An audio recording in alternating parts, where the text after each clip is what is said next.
amigos do YouTube e do Facebook. Satisfação estar com vocês mais uma vez para nós dar continuidade ao estudo do livro do Peregrino em mais uma live. É uma alegria e poder compartilhar a palavra de Deus com vocês. Meu nome é Eduardo e eu peço que você curta esse vídeo, compartilhe. Também se inscreva no canal lá no YouTube. Fazendo isso você estará também me incentivando a continuar, ok? Então nós paramos quando o cristão chegou na casa do intérprete e ele estava sendo instruído por intérprete diante de algumas verdades que o intérprete estava apresentando para ele. Verdades essas baseadas na Bíblia Sagrada. E nós paramos, em continuação, ele continua na casa do intérprete e agora o intérprete vai levar ele a um local em que um fogo ardia contra a parede. E alguém jogava água continuamente tentando apagá-lo, mas o fogo aumentava em altura e calor. Cristão, o que significa isso? Pergunta a intérprete. Intérprete, esse fogo representa a obra da graça no coração. Aquele que joga água no fogo tentando apagá-lo é o inimigo. Mas deixe-me mostrar porque o fogo continua forte e ardente. Então o intérprete levou o cristão para o outro lado da parede, onde estava um homem com um vaso de óleo em sua mão que contínua e secretamente jogava no fogo o óleo. Cristão, o que significa isso? Intérprete, ele é Cristo, que continuamente com o óleo da sua graça mantém a obra iniciada no coração, por meio da qual não importa o que o inimigo possa fazer, e mostra ao povo que a graça ainda existe. E o homem atrás da parede que preserva o fogo ensina que é difícil para a tentação ver como seu trabalho da graça é guardado no coração. Também vi que o intérprete conduziu o cristão novamente pela mão a um lugar aprazível, onde havia um palácio imponente, agradável aos olhos. E o cristão ficou maravilhado com a visão. Ele também viu que pessoas caminhavam vestidas de ouro. Cristão, podemos entrar ali? O intérprete o conduziu até a porta do palácio. Havia um grande número de homens que desejavam entrar, mas não se arriscavam. Perto dali, a pouca distância, havia uma mesa com um livro e uma caneta. Sentado à mesa estava um homem que anotava o nome daqueles que deveriam entrar. Ele também observou vários homens que protegiam o palácio, vestidos em armaduras, prontos para ferir e atacar aqueles que entrassem. Cristão ficou impressionado. Finalmente, quando os homens recuavam por temer os guardas, Cristão viu um homem forte e decidido caminhando em direção à mesa e dizer: "Registre meu nome, senhor." Assim que seu nome foi registrado, desembainhou a espada, colocou o capacete na cabeça e correu em direção aos homens armados, que o atacaram com vigor letal. Mas ele, com toda a coragem, contra-atacou. Depois de ter sido ferido e ferir a muitos que tentavam impedi-lo, atravessou o caminho, seguiu em direção ao palácio, onde ouviu a agradável voz daqueles que caminhavam no topo do palácio, dizendo: "Entre, entre, glória eternal virá sobre ti." Ele entrou, vestiu-se com trajes reais. Cristão sorriu e disse: "Acho que sei o significado disso. Agora deixe-me sair desse lugar." "Não, não continue," disse o intérprete, "pois preciso mostrar-lhe um pouco mais. Depois você pode então continuar a jornada." Então nós vimos primeiro ali a obra da graça, quando ele tem essa visão do fogo na parede e de um lado, do lado do que está esse fogo na parede, vem o inimigo e joga água, e do outro da parede está Cristo jogando óleo, e ele se refere a isso como a obra da graça no coração do homem. E quando eu falo homem, eu me refiro à mulher. A obra da graça, dessa forma, quando iniciada na vida do ser humano, ela não pode ser impedida pelo adversário. Por quê? Porque Cristo venceu na cruz do Calvário. Venceu o adversário, o acusador, aquele que colocava contra a humanidade acusações de que a humanidade não era digna da salvação. Cristo conquistou a vitória na cruz do Calvário, de tal forma que agora aqueles que são chamados por Ele, eleitos por Ele, desde a fundação do mundo, ou seja, homens e mulheres de qualquer nacionalidade, tribo, língua ou nação, que ouvem o Evangelho e são levados por Cristo à fé, amados por Deus desde a fundação do mundo, de forma nenhuma o adversário ele poderá impedir que essa pessoa se achegue a Deus. E isso é obra da graça. Graça significa favor imerecido.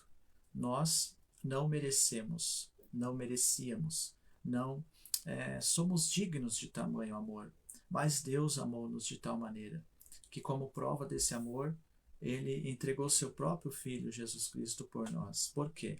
Porque nós, como humanidade, estávamos perdidos em nossos delitos e pecados, sem condições de nos salvar da pena que é, perante a justiça divina, a morte eterna, porque o homem caiu e foi destituído da glória de Deus. A morte eterna foi a pena por causa da desobediência à lei divina, que quando Deus criou o homem no jardim do Éden, ele instituiu a lei. Ele instituiu um limite, que era: não comerás da árvore da ciência do bem e do mal. Porém, o homem escuta a serpente, que ali estava o próprio Satanás. A mulher escuta a serpente, que ali estava o próprio Satanás, aconselha o homem a fazer isso. E dessa forma, eles comem do fruto da árvore da ciência do bem e do mal e transgridem o mandamento de Deus. Mas ali acontece a justiça divina ao condenar. Mas também no mesmo momento acontece a graça divina, o amor de Deus. Deus, em sua justiça, justamente condena o homem, então, por causa da transgressão. Mas em seu amor, a sua graça é manifestada, dizendo: da semente da mulher será levantado um que ferirá a cabeça da serpente. E a sobra da graça é consumada na cruz do Calvário, através de Deus enviar o seu único Filho, Jesus, seu Filho unigênito, para resgate e propiciação pelos pecados da humanidade, de sorte que agora, pela fé em Cristo, depositada na sua obra salvífica, aquele que crê será salvo. E isso não pode ser impedido. Quando Deus realmente, poderosamente chama alguém, de forma alguma será impedido que essa pessoa venha até Ele. Ok? Isso é obra da graça. E esse outro homem que está numa batalha para entrar naquele palácio maravilhoso, esse é o cristão, que ele é chamado, é remido e começa a sua jornada, e ele terá muitas batalhas, mas o Senhor o capacitará até aquele grande dia em que ele chegará na glória eterna. Comunhão com Cristo aqui, sendo reconciliado com Deus, chamado Filho de Deus, mas como peregrino. Estamos indo adiante até o dia que o Senhor nos levar à sua glória. Ok? E intérprete diz: olha, vamos continuar, eu tenho mais coisas ali mostrar. Conduz ele, então, o intérprete que está mostrando verdades bíblicas para cristão, conduz ele até um quarto escuro, onde havia um homem sentado numa jaula de ferro. Ao olhá-lo, o homem parecia muito triste. Ele estava sentado com o olhar dirigido ao chão, mãos cruzadas, e suspirava como se o coração estivesse sendo dilacerado. O cristão perguntou: o que significa isso? O intérprete aconselhou a conversar com o homem. Então o intérprete fala: olha, pergunta para o homem o que ele está, por que ele está nessa situação. E aí o cristão se dirige a ele e pergunta: quem é você? Aí o homem: eu sou o que não fui. E o que você não foi? Pergunta o cristão. O homem responde: antigamente declarava-me ser um cristão, tanto aos meus olhos como na visão das pessoas. Eu pensava ter escolhido e ser escolhido para a cidade celestial, e o meu coração se enchia de alegria ao pensar no meu lar futuro. Cristão, e agora? Quem é você? O homem responde: agora sou um homem desesperado e em silêncio, dentro dessa jaula. Não consigo sair, simplesmente não consigo. Cristão, mas como você chegou a essa condição? O homem responde: parei de estar alerta e de ser sóbrio. Permiti que os desejos me controlassem. Pequei contra a luz da palavra e bondade de Deus. Decepcionei o espírito e ele se foi. Tentei o inimigo e ele se aproximou. Provoquei a ira divina e Deus me abandonou. Meu coração está tão endurecido que não consigo me arrepender. Cristão perguntou ao intérprete: não existe esperança para esse homem? Intérprete responde: pergunte a ele. Então, pergunta cristão, então, ao homem. E o homem diz: não existe esperança. E intérprete diz: será que não há esperança de modo que deve ser mantido na jaula de ferro de desespero? E o homem diz: não, eu não tenho esperança, vou ficar aqui. Intérprete: por quê? O filho da bênção está cheio de compaixão. Então o homem responde: eu o crucifiquei novamente, desprezei a sua justiça, não considerei o seu sangue como santo. Eu peco a despeito do Espírito da graça. Consequentemente, desliguei-me de todas as promessas, e não me resta nada a não ser temer o temível julgamento, ardor profundo, que me consumirá como adversário. Intérprete pergunta ao homem então: por que você colocou-se nessa condição? Homem, para poder desfrutar da luxúria, prazeres e recompensas desse mundo. Mas agora essas coisas me corroem por dentro como um verme em chamas. Intérprete: mas você não pode se arrepender e abandonar essas coisas? O homem responde: Deus me negou o arrependimento. Sua palavra não me dá incentivo para crer o contrário. Sim, ele me trancou nessa jaula. Nenhum exército de homens pode me tirar desse lugar. Ó eternidade, eternidade, como lidarei com essa extrema infelicidade que devo encontrar na eternidade? Intérprete: lembre-se da miséria desse homem, se referindo a cristão, se dirigindo a cristão, que ela seja uma advertência a você. Cristão responde: bem, isso é amedrontador. Deus me ajude a manter o foco, a sobriedade, e que eu o busque em oração para evitar chegar à condição desse homem. Senhor, não chegou o momento de eu seguir meu caminho? Então, esse homem que eles encontram é uma pessoa que um dia era cristão e de repente ele acaba cedendo às tentações e vai se encontrando numa situação de desânimo espiritual e de repente ele está envolto nos seus próprios pecados e se afasta de Deus e fica preso. E essa jaula simboliza os próprios pecados e também a falta de fé, o desânimo que ele se encontra. Ele se afasta então da vida com Deus, se afasta da igreja e fica nessa vida desolada e escravo dos seus pecados. Porém, nem intérprete, nem cristão e o próprio autor, ele não deixa demonstrado que não há esperança para esse homem.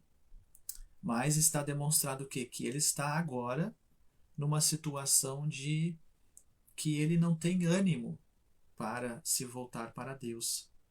Mas Deus é poderoso por sua graça para trazer de volta essa pessoa. Não importa a situação que ela esteja. Deus é poderoso para fazer com que a pessoa se volte de novo para Ele. Ok? Então, quando nós vemos alguém que está parado na caminhada, nós nunca podemos bater o martelo para dizer assim: essa pessoa não volta mais. Por quê? Porque quem salva, quem levanta, quem elege, quem transforma é Deus. Deus é poderoso para fazê-lo. Ok? Só que fica um alerta que se o cristão ele for enfraquecendo na fé, desanimando e ele não temer ao Senhor, não buscar o Senhor, não ter uma vida piedosa na presença de Deus, ele poderá passar por essa situação. Ele poderá passar por um momento de desânimo, de que ele não tem esperanças, de que ele não vê uma saída para ele se firmar na fé. Mas, aos olhos dele, poderá tudo isso ser impossível, poderá ser impossível ele se voltar para Deus. Mas aos olhos de Deus, não. Porque a última palavra sempre é de Deus. Se ele verdadeiramente é salvo, o Senhor trará ele de volta. Ok? Mas fica um alerta para que nós, assim como cristão, nós não venhamos a fraquejar e nos encontrar nessa situação. Intérprete, espere, eu tenho que lhe mostrar mais uma coisa. Depois você pode continuar. Intérprete levou o cristão pela mão novamente até um aposento onde alguém levantava-se da cama. Enquanto se vestia, movia-se de um lado para outro e tremia. O cristão perguntou: por que esse homem treme tanto? Intérprete pediu ao homem que explicasse o motivo. Ele falou: essa noite, enquanto dormia, sonhei que o céu se escurecia, trovões e raios riscavam o céu, de maneira tão amedrontadora que entrei em agonia. Olhei para cima, vi que as nuvens passavam e se chocavam no ritmo incomum. Ouvi um grande som de uma trombeta e vi um homem sentado na nuvem, acompanhado de muitos seres celestes, todos estavam iluminados, e o céu queimava como fogo. Então ouviu uma voz que dizia: Levanta-se, ó mortos! Chegou o momento do juízo. Nesse momento as rochas se despedaçaram, as tumbas se abriram e os mortos ressuscitaram. Alguns estavam muito felizes e olhavam para cima, outros tentavam se esconder nas montanhas. Então viu o homem sentado sobre a nuvem, com um livro aberto, ordenando a um mundo que se aproximasse. No entanto, devido à grande chama, havia uma distância confortável entre ele e os outros, como a distância do juiz e os prisioneiros no tribunal. Ouviu uma voz que também proclamava para que se reunisse ao homem sentado na nuvem. Reúnam o joio e o restolho separe e lance ao lago de fogo ardente. E com isso o poço do abismo foi aberto, e lá estava eu. Então, veja, na visão ele se vê no poço do abismo. Esse homem que está contando a visão para o peregrino e para o intérprete. Ele também disse às mesmas pessoas: reúnam o trigo no celeiro. E vi muitas pessoas serem levadas até as nuvens, mas eu fiquei para trás. Tentei esconder-me, mas não pude, pois o homem sentado tinha seus olhos fixos em mim. Meus pecados vieram à mente e minha consciência acusou-me de todas as maneiras. Depois disso, acordei do meu sono. O cristão pergunta a ele então: mas o que fez você sentir tanto medo nessa visão? Homem responde: ora, eu pensei que o dia do juízo estava chegando, havia chegado e que não estava preparado. Mas o que mais me assustou foi que os anjos reuniram várias pessoas e me deixaram para trás. E também o abismo do inferno se abriu exatamente onde eu estava. Minha consciência também me afligiu e pensei que o juiz me olhava com indignação. Intérprete, se dirigindo a cristão: você já pensou em todas essas coisas? Cristão responde: sim. Em alguns momentos sinto esperança, em outros medo. Intérprete: bem, guarde essas coisas em mente, para que prossiga corajoso pelo caminho que deve trilhar. Cristão começou a se preparar para a jornada. Intérprete lhe desejou: que o Consolador esteja sempre com você, bom cristão, guiando no caminho que conduz à cidade celestial. Então, nessa visão, essa última visão que ele tem, ele conversa com esse homem que tem uma visão do dia do juízo final, em que Deus julgará todos os homens, tanto os justos como os injustos. Quem são os justos que serão absolvidos no dia do juízo final? Aqueles que creram em Cristo Jesus como o único e suficiente Salvador e que acreditaram que a justiça de Cristo, conquistada na cruz do Calvário em favor deles, é que justificou eles perante Deus. Eles creram que eles eram pecadores, entenderam e se arrependeram de seus pecados. Eles foram regenerados por Deus e creram em Cristo como seu único e suficiente Salvador, se arrependendo dos seus pecados, pedindo perdão a Cristo pelos seus pecados e sendo reconciliados com Deus, tornando-se filho de Deus. Eles não creram na sua própria justiça, mas na justiça de Cristo imputada a eles. E assim, eles não acreditaram nas suas próprias obras e méritos para se salvar, mas nos méritos e na justiça de Cristo imputada a eles, reconciliando eles com Deus. Esses são os justificados no dia do juízo final, que serão absolvidos e recebidos na glória. E os condenados, quem são?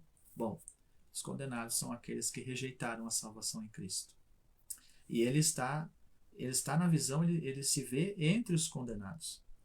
E o sentimento de condenação, quando vem ao homem, é um sentimento bom, porque no sentido de que levará ele a entender que ele está em condenação, em pecado perante o justo juiz que é Deus, e fará com que esse sentimento será o início, quem sabe, da obra salvífica de Deus na vida dele. Deus poderá, através desse sentimento, despertar a consciência dessa pessoa para ela se achegar a ele através de Cristo. Ok? Então, esse homem está tendo essa visão, mas é uma visão que, quem sabe, levará ele a Cristo. Ok? Então, uma pessoa que chega à conclusão que é um pecador e que vai para o inferno, é uma pessoa que está no caminho que Deus pode estar preparando para salvá-la. Tem pessoas que entendem até que são pecadoras, que vão para o inferno, mas elas fogem de Cristo, elas não querem Cristo. Elas se consolam a si mesmas na visão que estão, mas não querem. Mas há pessoas que, ao contrário, elas estão nessa situação e perguntam: o que eu farei? Eu serei condenado, o que eu farei? Então, aqui está a porta. Entre pela porta, Cristo Jesus. Aqui está o caminho. Siga o caminho, Cristo Jesus. E aqui está a verdade e a vida. Em Cristo, você será absolvido por Deus. Então o cristão segue o seu caminho dizendo: tenho visto coisas raras e úteis. Ele sai então da casa do intérprete e segue o seu caminho. Tenho visto coisas raras e úteis, coisas agradáveis, terríveis, coisas que me fazem tremer. Decidi torná-las em minha mão e tomá-las. Sobre elas pensar, começando a entender os benefícios que para mim tornarão. E a ti, bom intérprete, agradecido quero ser. Vi em meu sonho que a estrada em que cristão viajava era cercada de ambos os lados por uma parede chamada salvação. Assim cristão acelerou o passo, mas com grande dificuldade devido ao peso que estava em suas costas. Por quê? Porque em suas costas ele tinha ainda o fardo do pecado, mas ele estava na estrada que conduzia à salvação. E ele continua nessa estrada. E em meu sonho eu vi que ele acelera os passos nessa estrada e corre até chegar a uma colina onde havia uma cruz e no fundo estava um sepulcro.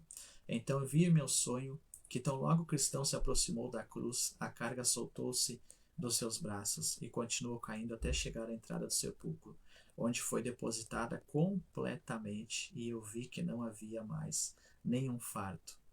Ali acontece então a descrição, conforme ele faz aqui, da transformação que aconteceu na vida dele. E acontece assim, da mesma forma, na vida daquele que é salvo. Ok? Veja só. Ali está a cruz. O pecador aos pés da cruz, aos pés do sacrifício de Cristo, aos pés de Cristo, arrependendo-se dos seus pecados, reconhecendo que é um pecador miserável e pedindo a Cristo perdão e absolvição dos seus pecados e a reconciliação com Deus. Então Cristo tira o fardo que ele buscou tirar através de práticas da lei, através de boas obras. Ele compreende que ele não consegue tirar. E ele se prostra aos pés de Cristo na cruz, reconhecendo que é um pecador miserável, que não tem condições por si de tirar esse fardo. Então Cristo vem e retira o fardo. E ali está o sepulcro, ou seja, a velha criatura morre. E o Senhor regenera o espírito. Isso é mistério. E faz uma nova criação na vida do homem. E essa nova criação agora é criada para a glória de Deus. As coisas velhas já passaram e tudo se fez novo. Essa é a obra do Calvário.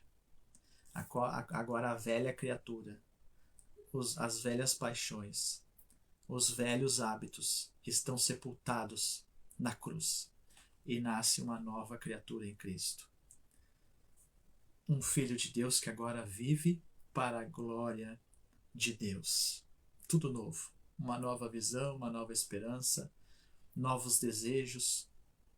Aquela velha vida, aqueles velhos sentimentos passam e agora a nova criatura, o novo espírito em Cristo, agora vive uma vida direcionada a Deus, tendo prazer na palavra de Deus, prazer em meditar em Cristo, prazer na vida com Deus, prazer em ir à igreja, alegria nas coisas espirituais. Uma nova criação. Claro, ainda estamos nesse corpo de carne.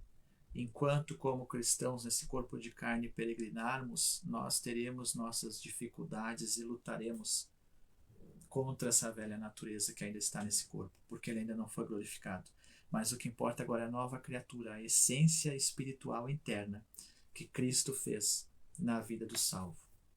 E aqui nós temos o início, então, a demonstração, como John Bunyan faz, do cristão nascendo, sepultando o velho e o novo nascendo. Isso é a obra de Cristo, é a regeneração, é a obra do Senhor na vida do salvo.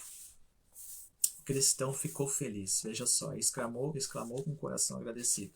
Ele me deu descanso por meio dos sofrimentos e a vida por meio da sua morte. Ele é levado a compreender que através do sofrimento de Cristo, é que ele foi salvo.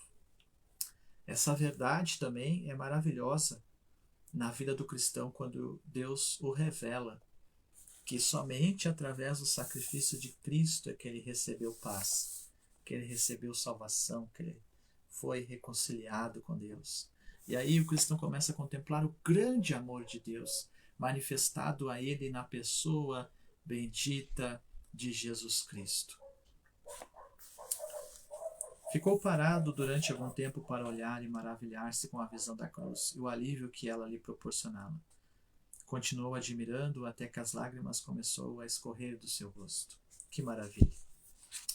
E isso é para a vida toda nós nos alegrarmos e nós meditarmos na grande obra de Cristo, no grande amor de Deus, na justiça de Cristo, no que Ele fez por nós, pela humanidade pecadora. Isso é para a vida toda o cristão meditar e se alegrar. Nem a eternidade poderá dizer para nós em plenitude a grandeza dessa obra, de tão infinita, gloriosa que ela é.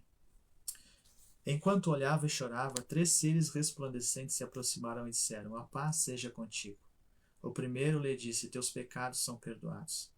O segundo despiu-lhe seus trapos e vestiu com roupas limpas.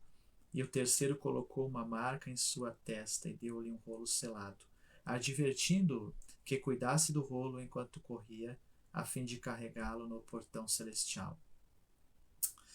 Em seguida continuaram seu caminho. Então esses 3 seres simbolizam a obra do Pai, do Filho e do Espírito Santo em conjunto.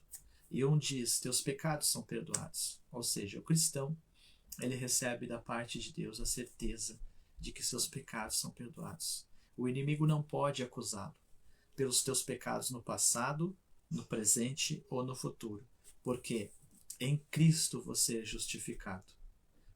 Sabemos que teremos e temos muitas falhas, mas em Cristo somos justificados. Em Cristo temos nossos pecados perdoados. A paz seja contigo, ou seja, recebemos paz com Deus. Fomos reconciliados.